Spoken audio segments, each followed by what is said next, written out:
Efter Tredje Reichs fald troede verden, at den nazistiske ideologi var blevet begravet under trømmerne i Berlin. Men i 1950'erne, i hjertet af USA, dukkede et nyt ansigt op for at genoplive hadet med amerikansk jakkesæt og patriotisk accent. Hans navn, George Lincoln Rockwell, krigsveteran, karismatisk taler og grundlægger af det amerikanske nationalsocialistparti. Han idoliserede Hitler, nægtede Holocaust og drømte om en forenet hvid nation under svastikaen. I dag har disse frø spiret de uventede hjørner af verden. Fra højreorienterede demonstrationer i Europa til bataljoner i Ukraine, der stolt bærer SS-insignier, trækker nazismens arv sig som en vedvarende skygge. Men hvorfor, efter 2. verdenskrigs rædsel, opstod neonazistiske bevægelser i det 20. århundrede?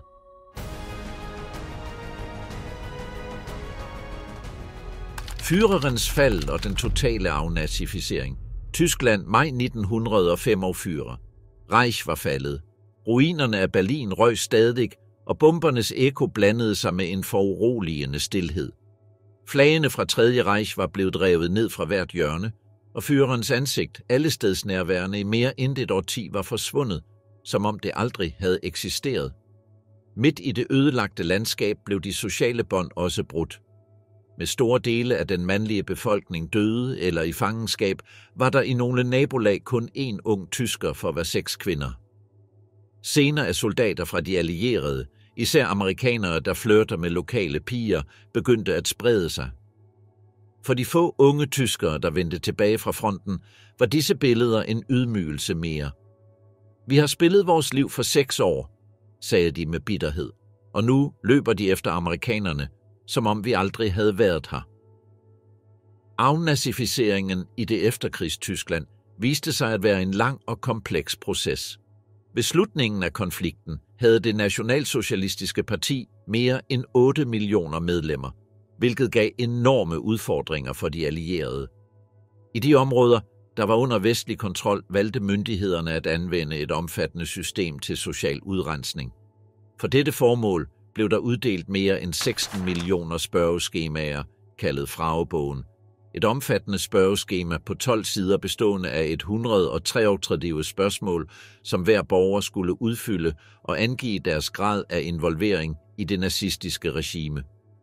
Svarene gjorde det muligt at klassificere individer i 5 kategorier. Fra største skyld til frigivet, med mellemliggende grader som engageret eller sympatisør. Denne klassifikation bestemte ikke kun adgangen til offentlige job eller administrative positioner, men også til rationerings- og hjælpesystemer. Men meget hurtigt opstod et tydeligt problem. En stor del af dem, der besatte nøgleroller i den civile administration, retssystemet og undervisningen, havde på en eller anden måde været forbundet med nazismen. At gennemføre en total udrensning betød i mange tilfælde at lamme hele sektorer af staten. Desuden, ved starten af den allierede besættelse, indførte myndighederne strenge foranstaltninger for at udrydde enhver spor af nationalsocialisme i det tyske offentlige liv. Blandt disse var det absolutte forbud mod at vise nazistiske symboler, såsom svastikaen eller hilsen med udstrakt arm, som blev kategorisk forbudt. Denne lovgivning, som stadig er gældende i dag, bliver ofte ignoreret af udenlandske turister, der uden at kende dens juridiske alvor, efterligner gestussen i historiske områder, hvilket hvert år har ført til adskillige anholdelser.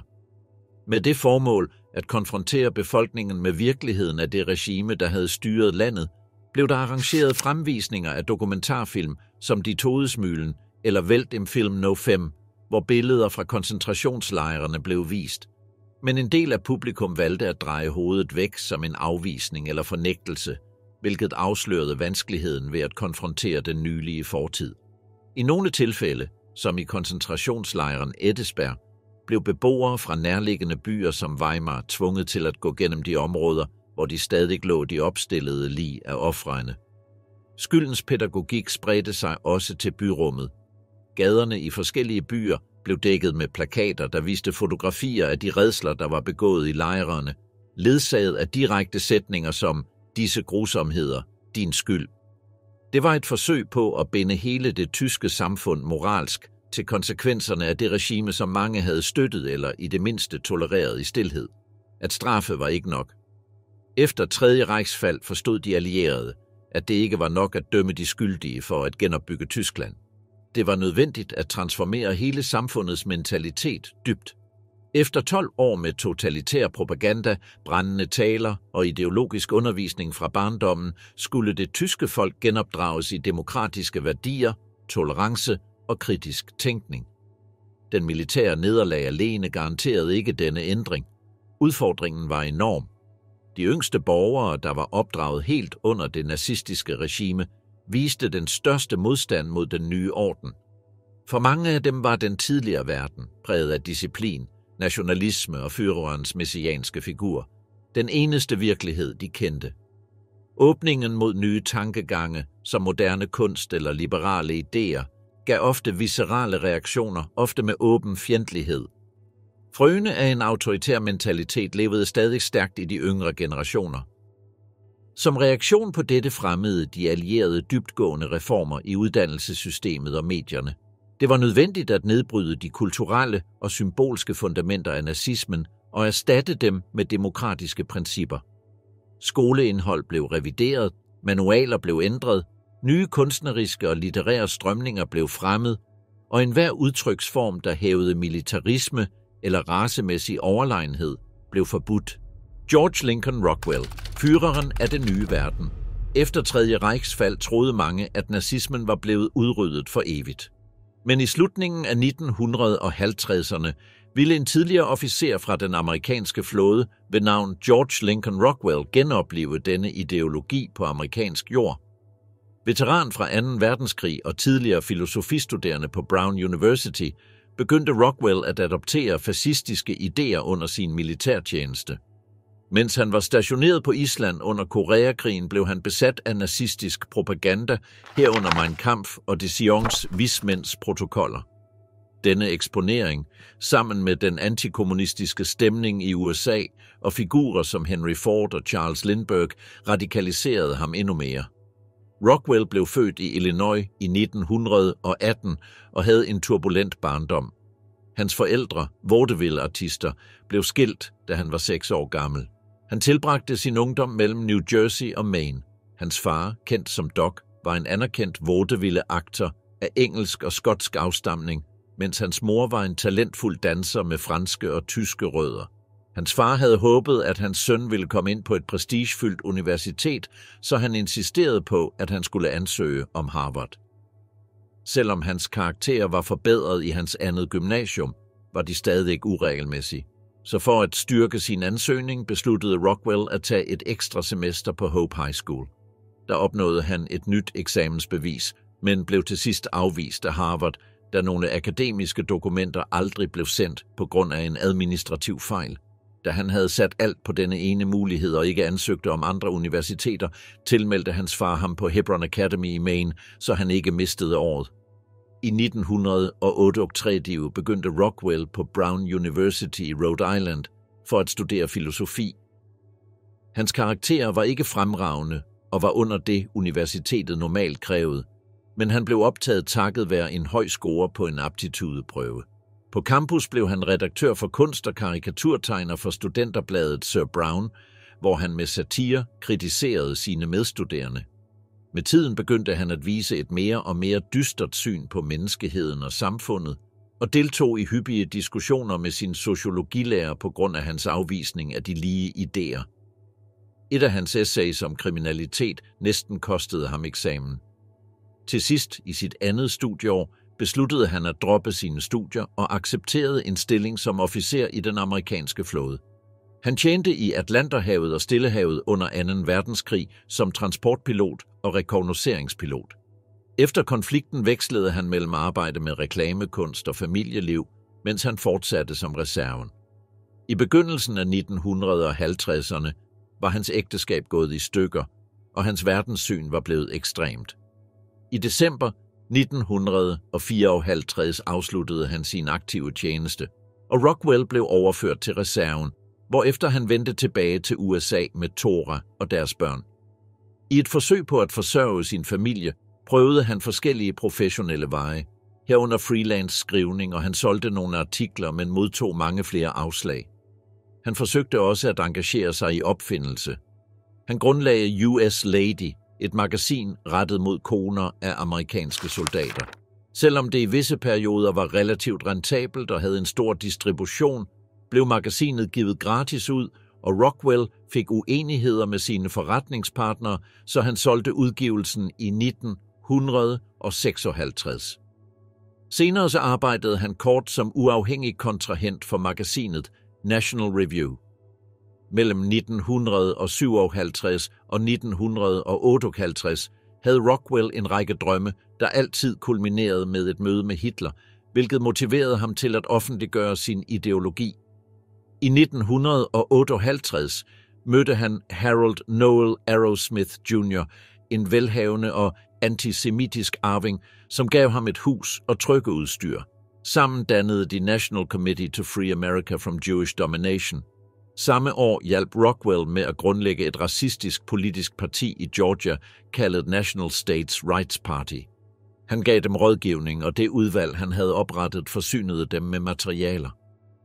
Den 29. juli 1958 organiserede George Lincoln Rockwell en demonstration foran Det Hvide Hus for at protestere mod præsident Eisenhowers beslutning om at sende tropper til Mellemøsten i den såkaldte Operation Blue Bat. Han og hans tilhængere hævdede, at denne handling skyldtes en påstået jødisk indflydelse i den amerikanske regering. Senere, i oktober samme år, blev han oprindeligt knyttet til en forbrydelse efter angrebet på den hebraiske velgørenhed tempel. Selvom FBI undersøgte sagen, fandt de ikke afgørende beviser. Alligevel blev Rockwell offentligt identificeret som en nazistisk sympatisør, og politiet ransagede hans hus dagen efter angrebet. I 1959, efter hans skilsmisse, forsøgte Rockwell at genvinde sin ekskone Thora, men hendes familie modsatte sig det kraftigt. I løbet af året faldt han ind i et stærkt alkoholforbrug. I december solgte han alle sine ejendele for uventet at rejse til Island i håb om at vinde hende tilbage. Han lovede, at han ville opgive sine politiske aktiviteter, hvis hun tog ham tilbage. Ifølge hans medarbejder James K. Warner, hvis Thora havde accepteret, ville Rockwell have forladt den nazistiske bevægelse, men rejsen blev kontrolleret af hendes familie, og Thora afviste ham.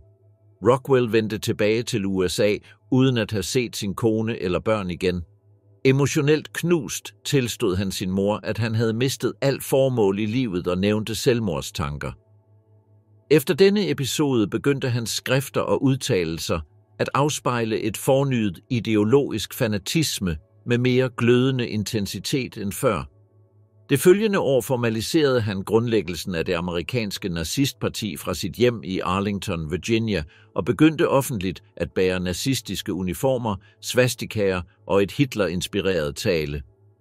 Rockwell kaldte sig selv den amerikanske Hitler og begyndte at organisere møder, udgive antisemitiske pamfletter og sprede sin ideologi i magasiner som Stormtrooper Magazine.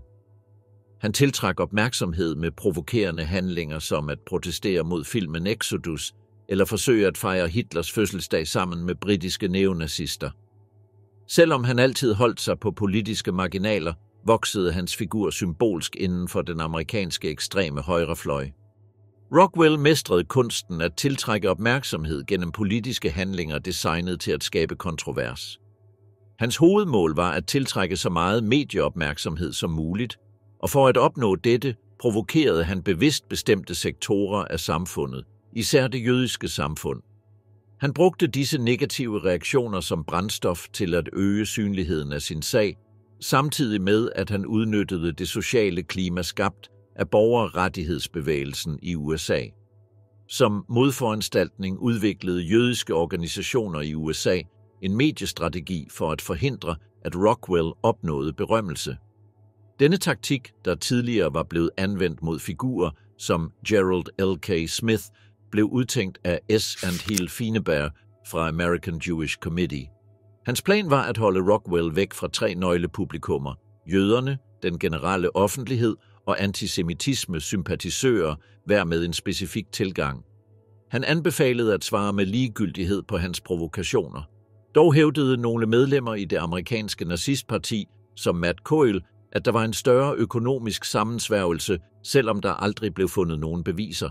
Desuden var isoleringsforsøgene ikke altid effektive. For at skabe medieindflydelse forsøgte Rockwell at organisere et møde på Union Square i juli 1960, velvidende at det ville skabe kontrovers. Selvom nogle grupper som ACLU og ADL forsvarede hans forfatningsmæssige ret til at demonstrere, nægtede New Yorks myndigheder ham tilladelsen på grund af risikoen for uro. Kort efter blev han konfronteret af jødiske krigsveteraner, arresteret og erklæret psykologisk uegnet til rettergang, hvilket førte til hans indlæggelse på et psykiatrisk hospital. Denne episode fik ham til at skrive et hæfte, hvor han forklarede, hvordan man kunne lade som om, man var ved sine forstande for at undgå ufrivillig indlæggelse. I 1961 udgav han sin selvbiografi, This Time the World. Og året efter deltog han i et neonazistisk lejre i England sammen med britiske Colin Jordan, hvor de grundlagde World Union of National Socialists. Senere gav han en medalje til et medlem af sin gruppe for fysisk at angribe Martin Luther King Jr. Mellem 1994 og 1996 oplevede George Lincoln Rockwell sin mest kendte periode. Selvom antallet af aktive medlemmer i det amerikanske nazis parti stadig var lille, lykkedes det hans konstante demonstrationer, provokationer og offentlige handlinger at holde ham i mediecentret. Dog søgte Rockwell ikke berømmelse for berømmelsens skyld, men som et springbræt til reel politisk magt, noget han aldrig opnåede. Da han indså, at provokationerne kun holdt ham uden for systemet, begyndte han at udvikle en mere struktureret og langvarig strategi for at udvide sin indflydelse. Rockwell mente, at hans bevægelses manglende politiske indflydelse delvist skyldtes inkompetencen af hans tilhængere. Han mente, at mange ikke forstod de grundlæggende idéer bag nationalsocialismen og ikke var op til de krav, han havde. Kun få, som Matt Coyle, levede op til hans kriterier. For at tiltrække bedre kvalificerede medlemmer, oprettede han en dækkeorganisation kaldet United White Christian Majority og forsøgte at genoplive en ungdomsgruppe kaldet White Youth Corps, selvom begge forsøg mislykkedes.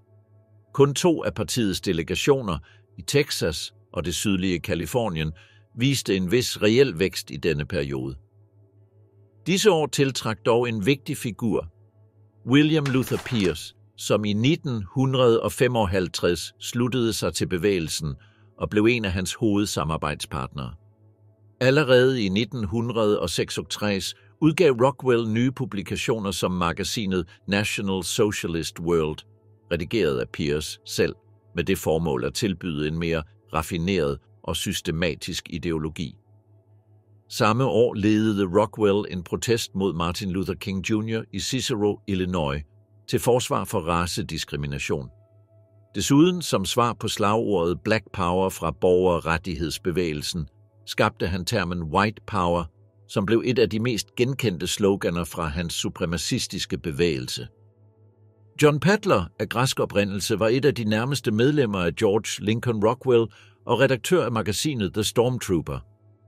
Selvom hans oprindelse skabte friktioner inden for det amerikanske nazistparti, forsvarede Rockwell ham ved at fremme en bredere vision om hvid overlegenhed, hvilket delte partiet op i 2 fraktioner. Den traditionelle Aryan Unity af Matt Cole og den mere inkluderende White Power ledet af Rockwell. I 1967 forsøgte Rockwell at amerikanskificere bevægelsen. Han ændrede partiets navn, logo og slogan og skrev nye ideologiske principper. Disse ændringer, som i høj grad blev drevet af Padler, medførte yderligere interne spændinger, indtil Padler blev ekskluderet.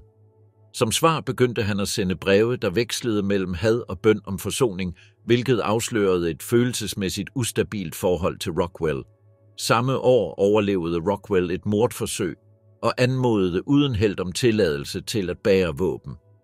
Midt i denne spændte atmosfære fødte hans partner Barbara von Goetz, deres datter Gretchen, som døde få måneder senere af en genetisk sygdom, ligesom en tidligere datter.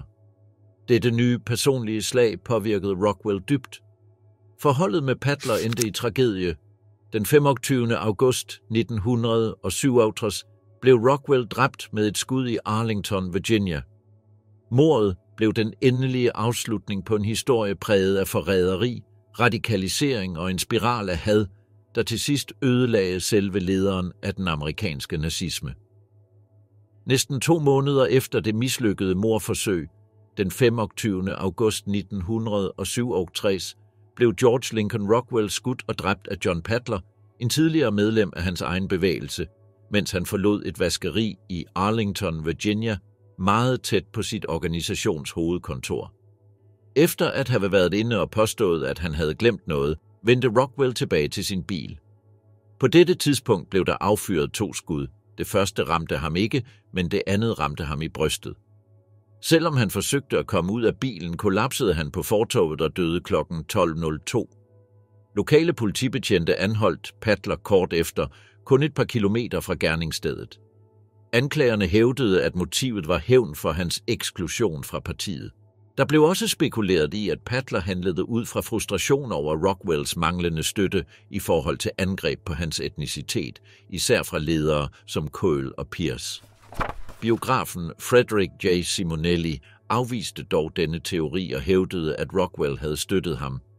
En anden hypotese pegede på en formodet utroskab fra Rockwells side med Padlers kone, selvom denne version aldrig blev fremført under retssagen, og Padler udtrykte endda accept af dette i et brev. Der blev også foreslået, at Padler var ansvarlig for mordforsøget i juni samme år. Padler nægtede anklagerne, og hans forsvar forsøgte at aflede ansvaret mod Cole og antydede, at han ville drage fordel af Rockwells forsvinden. Nogle medlemmer som Carl Allen stillede spørgsmål ved Padlers skyld og oprettede en juridisk fond til hans forsvar og hævdede en sammensværgelse orkestreret af Anti-Defamation League. Selvom flertallet af partiet troede på Padlers skyld, var der visse sektorer, der mistænkte et internt forræderi. Rockwells personlige livvagt, Francis Joseph Smith, efter sin egen undersøgelse anklagede Cole, Pierce og Lloyd for at have planlagt mordet og pegede på Christopher Wieniawicz som den egentlige gerningsmand, hvilket senere førte til et skudveksling mellem Smith og Wieniawicz, hvor begge overlevede. Endelig blev Padler idømt 20 års fængsel for mordet. Selvom han appellerede og fik løsladelse mod kaution, stadfæstede Virginia Højesteret hans dom i 1970, og han blev tvunget til at vende tilbage til fængslet. Senere blev hans sag også afvist af den amerikanske højesteret i 1972. Han blev løsladt på prøve i 1975, men ved at overtræde betingelserne blev han fængslet igen et år senere og afsonede yderligere 6 år, indtil han havde afsonet sin fulde dom. Efter at Rockwells lig blev udleveret efter obduktionen, opstod der en strid mellem hans familie og Matt Cole, som var den næstkommanderende i White People's National Socialist Party. Mens familien ønskede en privat ceremoni på Southport Island, Maine, planlagde Cole en højprofileret begravelse med propagandistiske elementer for organisationen.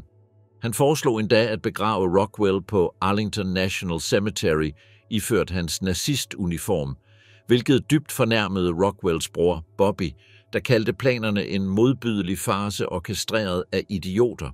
Bobby tog juridiske skridt for at få kontrol over liget, men Cole, støttet af Rockwells testamente, forsøgte at gøre krav på sine rettigheder. I en intimiderende gestus truede han med at omringe Rockwells mors hus, som lå i et jødisk kvarter med nazimilitanter.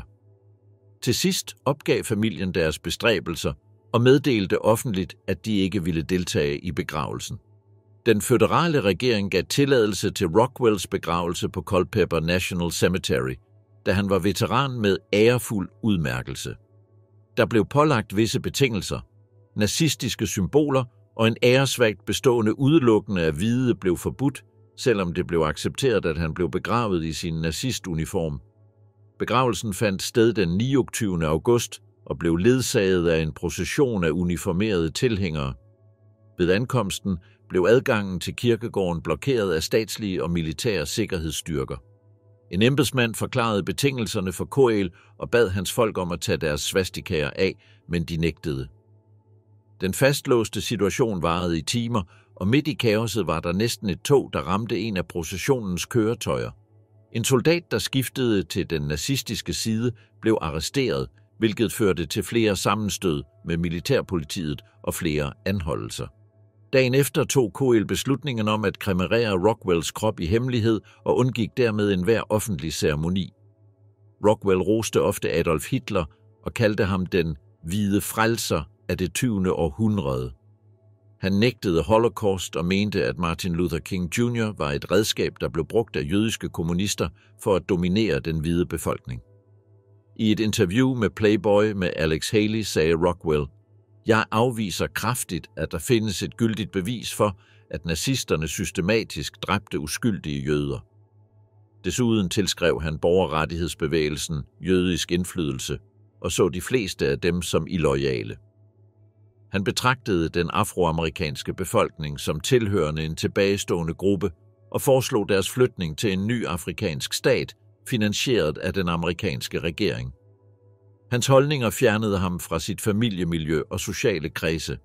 Hans brors forretninger og personlige liv blev alvorligt påvirket af hans bånd til Rockwell, og venner og familie begyndte at distancere sig, chokeret over hans adfærd. Mange mente, at hans radikalisering kunne skyldes psykiske helbredsproblemer. Hans egen far forsøgte flere gange at overtale ham til at opgive sine idéer uden held, hvilket kun førte til stærke diskussioner mellem dem. Rockwell havde næsten ikke kontakt med sine ekskoner eller børn og kommunikerede regelmæssigt kun med sin mor og søster. Hans sidste bog, White Power, blev udgivet kort efter hans død. Denne bog, mere end en forsvarstale for klassisk nazisme, går i retning af en bredere vision for hvid overlegenhed, der efterlader gamle diskriminationer, som nazisterne opretholdt mod visse europæiske grupper som slaverne. Teksten bruger et meget direkte og hårdt sprog til at fremme hans ideologiske vision og bebrejder visse grupper for at fremme racemæssige opdelinger i USA og præsenterer racemæssig konflikt som en voksende trussel. Bogen søger at motivere hans tilhængere til at forene sig og handle, og er blevet beskrevet af nogle forskere som et kald til handling. George Lincoln Rockwell anses af mange som pioneren for neonazismen i USA.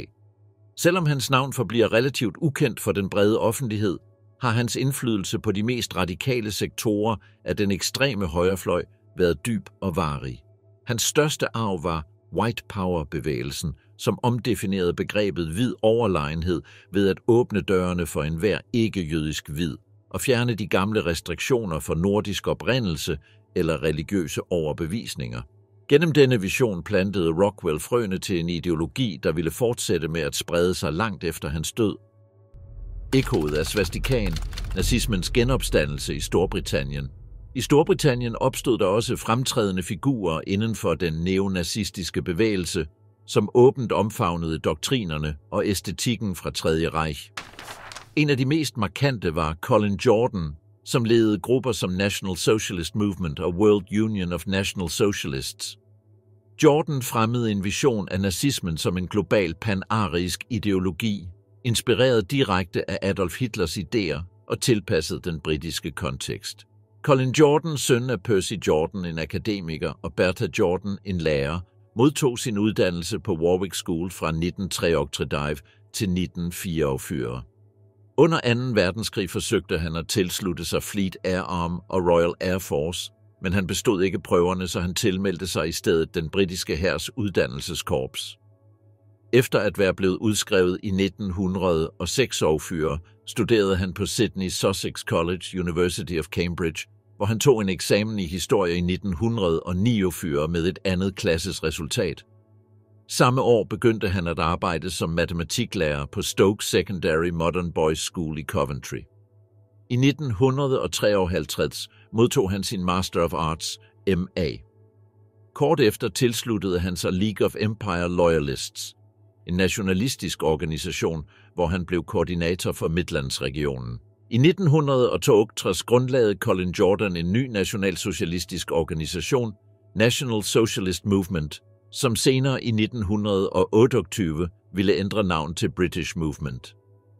Sammen med John Tyndall som en fremtrædende figur, begyndte de at blive bemærket med offentlige handlinger som et møde på Trafalgar Square den 2. juli samme år, som endte i uroligheder, da de blev konfronteret af modstandere. Som konsekvens blev Jordan fyret fra sin lærerposition i Coventry efter en midlertidig suspension forårsaget af disse begivenheder. Samme år organiserede Jordan et internationalt ekstremistmøde i Gloucestershire, som førte til grundlæggelsen af World Union of National Socialists.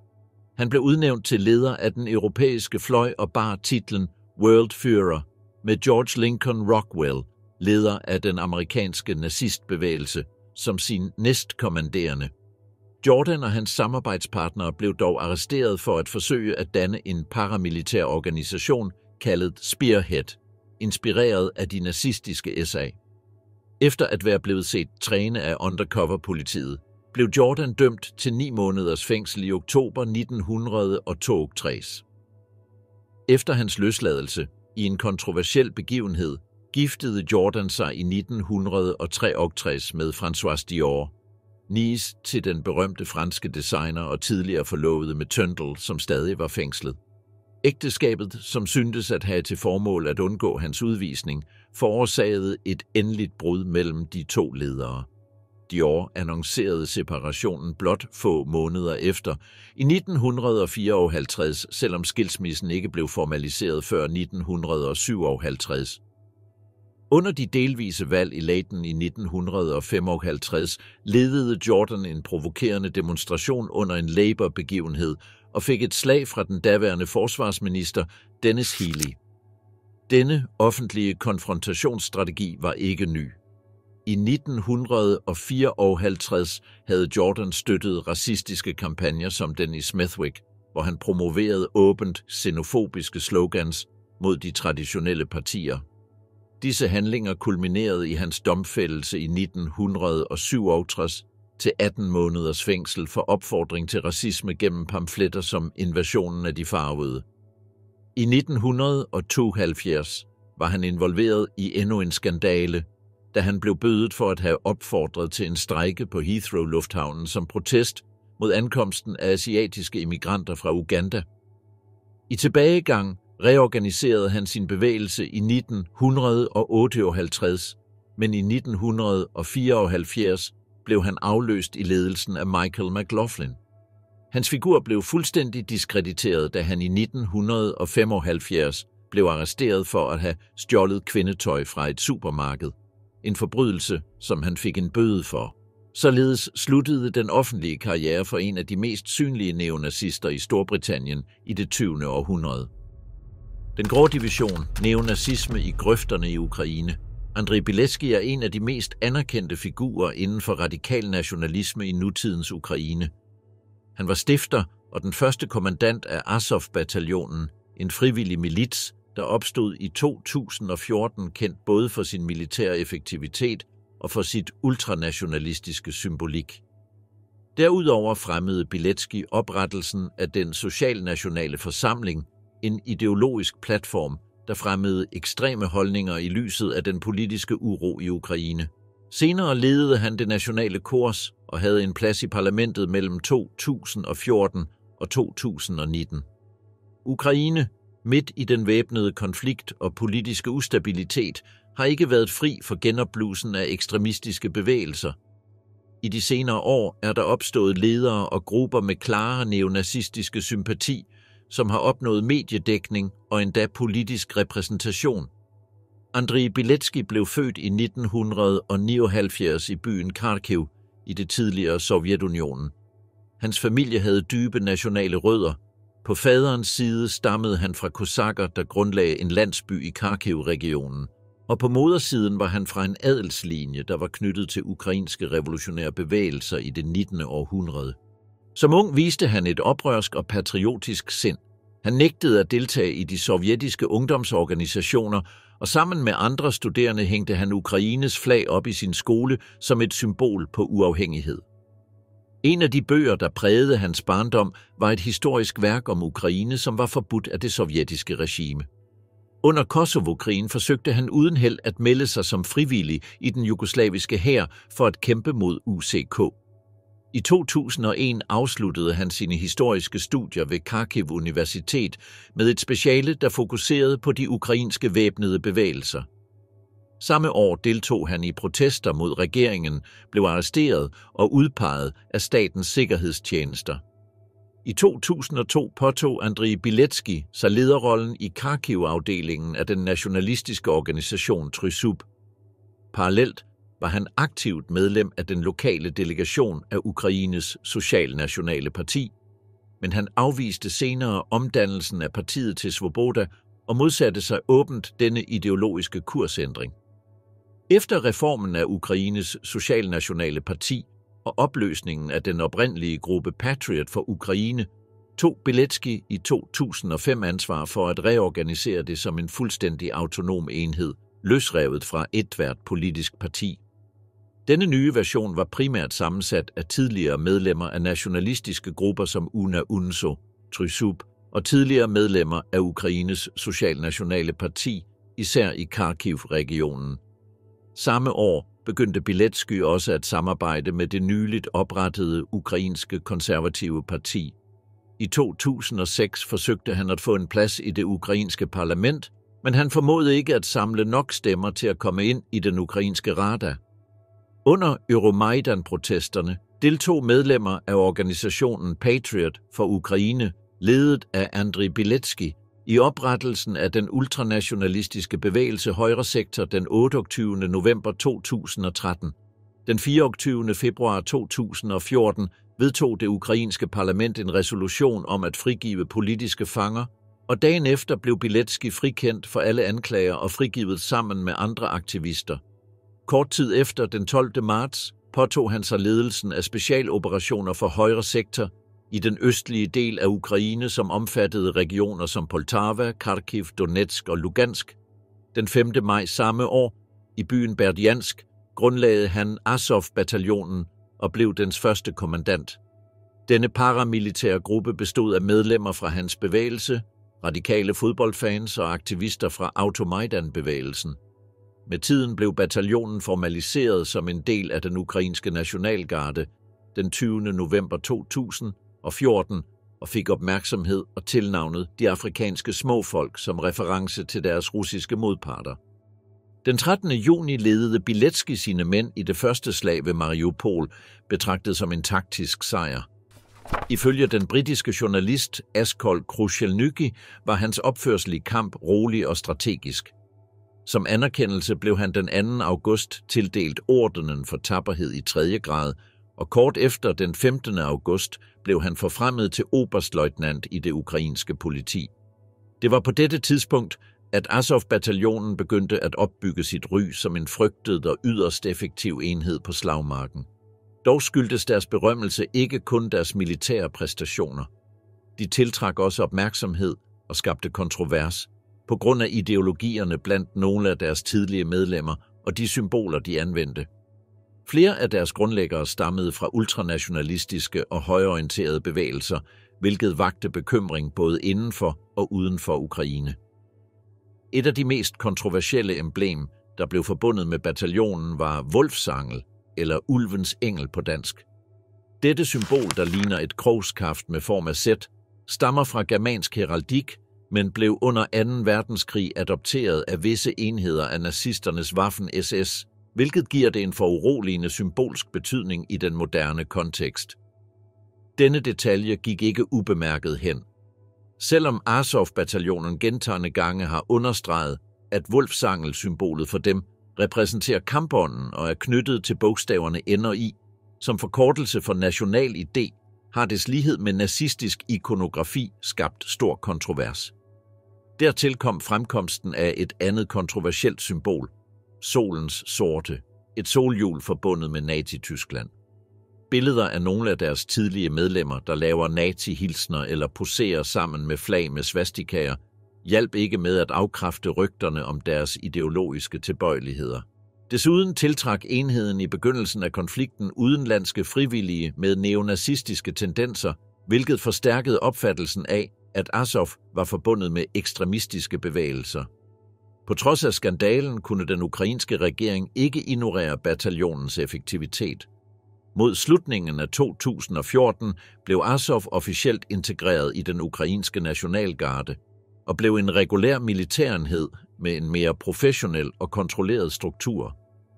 Med tiden udviklede Azov-bataljonen sig og blev reorganiseret som Azov-regimentet, hvilket øgede både størrelsen og den operationelle kapacitet.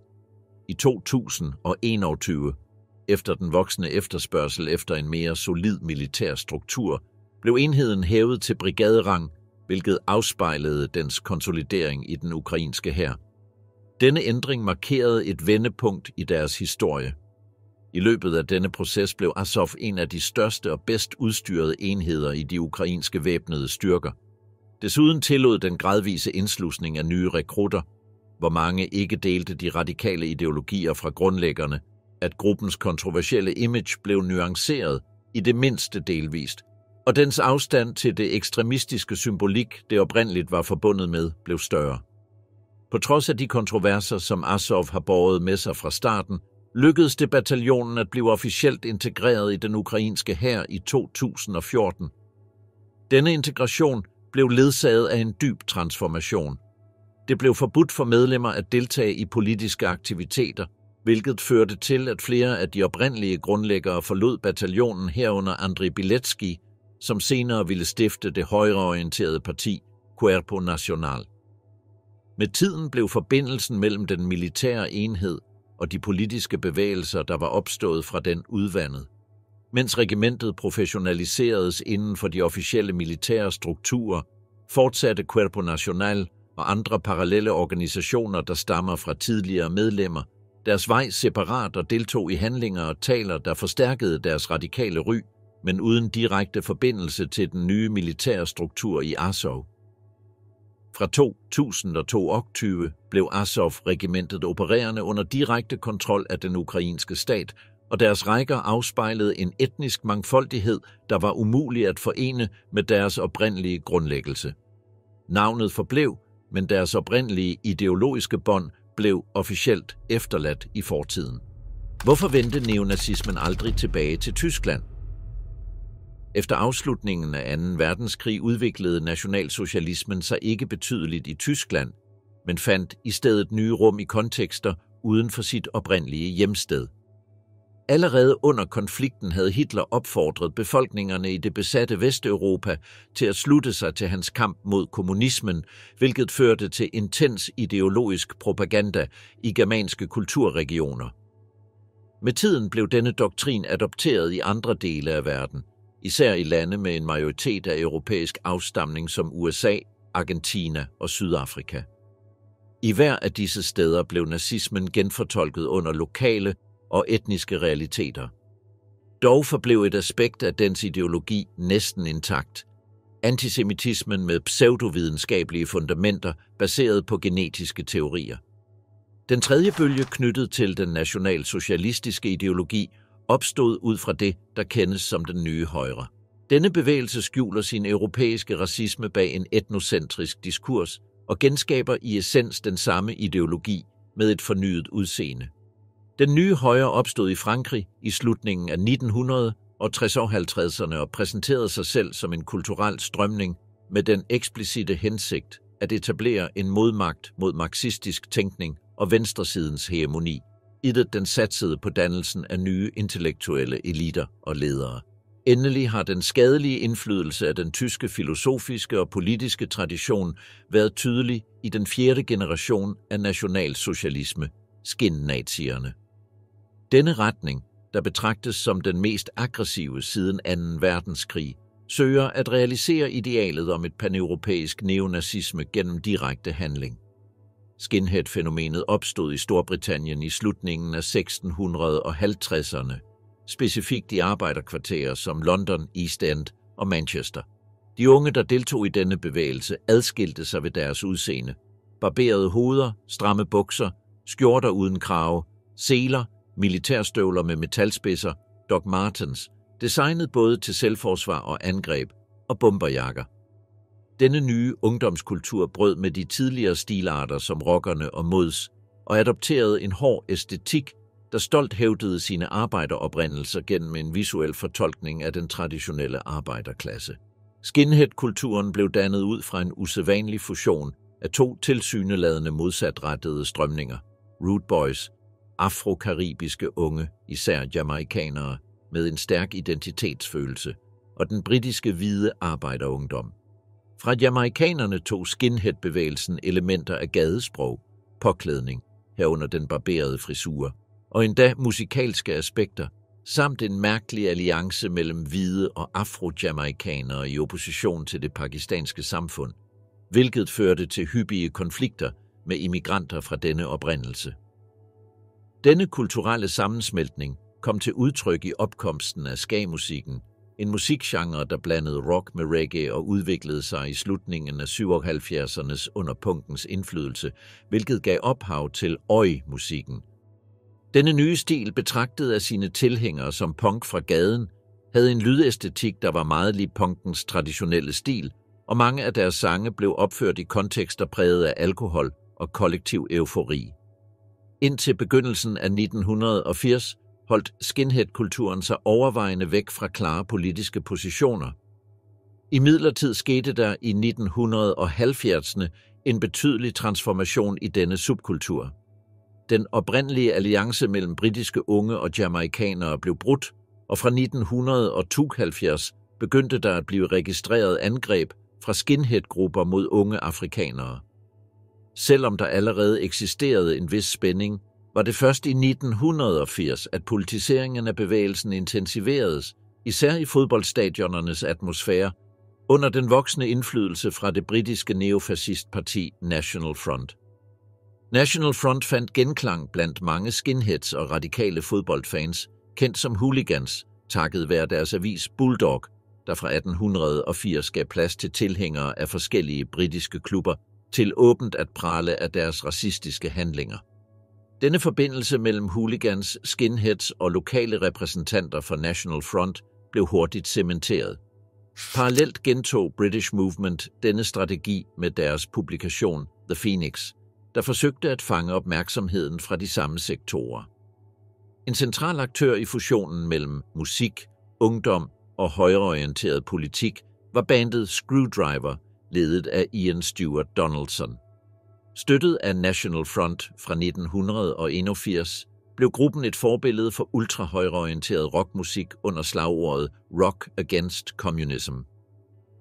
I dette miljø opstod i 1982 pladeselskabet White Noise, der havde til formål at promovere beslægtede bands og udvide bevægelsens indflydelse gennem sange fyldt med racistiske og nazistiske apologetiske budskaber. Denne radikale drejning markerede en ny æra i skinhead-bevægelsens historie, hvor musik, vold og ekstremistisk ideologi smeltede sammen i et socialt fænomen, der overskred de britiske grænser og satte et uhyggeligt præg på det politiske og kulturelle landskab i Europa. Den ideologiske radikalisering af skinhead-bevægelsen i 88-årene førte til en stærk intern fragmentering. Som svar på den stigende ultrahøjre diskurs opstod der modstående fraktioner inden for bevægelsen, såsom Redskins, der blev identificeret med venstreorienterede og antifascistiske holdninger. Disse grupper promoverede initiativer og kollektiver som Skins Hate the NF, Anti-Nazi League og Skinheads Against Racial Prejudices, SHARP, der åbenlyst stillede sig imod racisme og ekstrem højreorientering. Derudover opstod der nye identiteter inden for skinhead-kulturen, som homoskins, medlemmer af LGBT-kollektivet, Skin Girls eller Chelseas, kvinder involveret i bevægelsen, og skin-hooligans, stærkt knyttet til fodboldmiljøet. Denne ideologiske og personlige diversifikation udvidede bevægelsens grænser ud over dens oprindelige billede af homogenitet og vold. I løbet af 1980 og 1990 ekspanderede skinhead-kulturen betydeligt i Europa, hvilket tydeligt viste de ideologiske forskelle mellem dens medlemmer. Mens nogle sluttede sig til små kommunistiske eller anarkistiske grupper, valgte mange at militere i etablerede politiske partier, især Labour-partiet. Bevægelsens udvikling afspejlede en voksende polarisering mellem dem, der omfavnede den neofascistiske retorik, og dem, der afviste intolerance, racisme og diskrimination, hvilket forvandlede skinhead-fænomenet til et symbolsk slagmark mellem modsatrettede verdenssyn. I dag er skin-nazi-bevægelsen fragmenteret i 3 hovedgrene. Den første, kendt som Hammerskin, har stærke bånd til urban vold og de mest radikale fodboldmiljøer. Den anden, Blood and Honor, er mere musikorienteret og har et højere niveau af politisering. Den tredje, Volksfront, opstod i 1994 i Oregon, USA, og kombinerer organisatoriske elementer med en mere struktureret ideologisk vision. Inden for dette scenarie opstår også underafdelinger baseret på særlige interesser eller ideologiske tilbøjeligheder. For eksempel følger skinheads SXE en naturlig og afholdende livsstil, mens hooligans kanaliserer deres identitet gennem passionen for fodbold. Med hensyn til doktrin vedtager nogle racemæssige supremacistiske positioner, andre fremmer separatismen, og nogle fusionerer endda neonazisme med ekstremistiske strømninger som satanisme eller visse radikaliserede islamistiske synspunkter. Den centrale besked i det moderne skinnazisme drejer sig om en pan-europæisk racisme, der ophøjer den påståede overlegenhed af den såkaldte hvide race. Dens medlemmer proklamerer uden forbehold eksistensen af en semitisk sammensværgelse, der skulle opløse denne identitet gennem blanding og massiv indvandring. Retorikken har ikke længere til hensigt at opbygge en kompleks raceteori, men er reduceret til slagord og slogans, der opfordrer til direkte handling og absolut afvisning af etnisk mangfoldighed. Langt fra at tilbyde en ideologisk genfortolkning af den gamle nationalsocialisme, støtter denne nye bevægelse sig på et manisk verdenssyn, hvor en hvid og ren Europa konstant ville være truet af eksterne fjender. Terrorismen forbundet med skin-nazi-bevægelsen repræsenterer den voldelige manifestation af de diskurser, der blev fremmet af den europæiske ultrahøjre efter afslutningen af 2. verdenskrig. Selvom mange af deres handlinger virker som simple hærværksaktiviteter uden konkret retning, responderer de i virkeligheden på en politisk logik om en uorganiseret og er lette at manipulere af ekstremistiske ideologier. Dette netværk af radikaliserede unge har etableret sig i mange europæiske lande og også i Nordamerika. Langt fra at være et isoleret fænomen har skin-nazi-bevægelsen opnået en bekymrende international ekspansion. I midten af 1990 offentliggjorde Anti-Defamation League i Washington en rapport, der klart afspejlede denne virkelighed. I juni 1995 blev mere end 70.000 skinheads identificeret i 33 lande med stærke organisatoriske bånd, hvoraf mange blev vedligeholdt og styrket gennem internettet, der allerede dengang begyndte at blive et nøgleværktøj til udbredelsen af had. I Tyskland stødte neonazismen fra begyndelsen på alvorlige juridiske, politiske og sociale hindringer, som forhindrede dens forankring som en betydelig kraft. Alligevel lykkedes det forskellige ekstreme udtryk at holde ideologien i live på marginalerne. Den første bølge af neonazisme efter 2. verdenskrig var præget af systematisk benægtelse af holocaust. Forfattere som Thies Christoffersen og Arthur Butz forsøgte at miskreditere det jødiske folkedrab ved at præsentere det som en montage skabt af internationale interesser.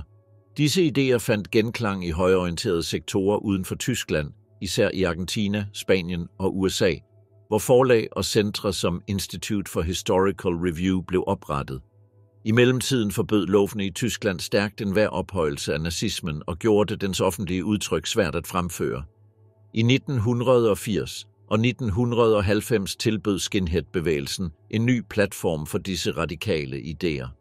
Selvom det i begyndelsen ikke var et politisk fænomen, blev denne ungdomsgruppe politiseret, hvilket absorberede elementer fra neofascismen.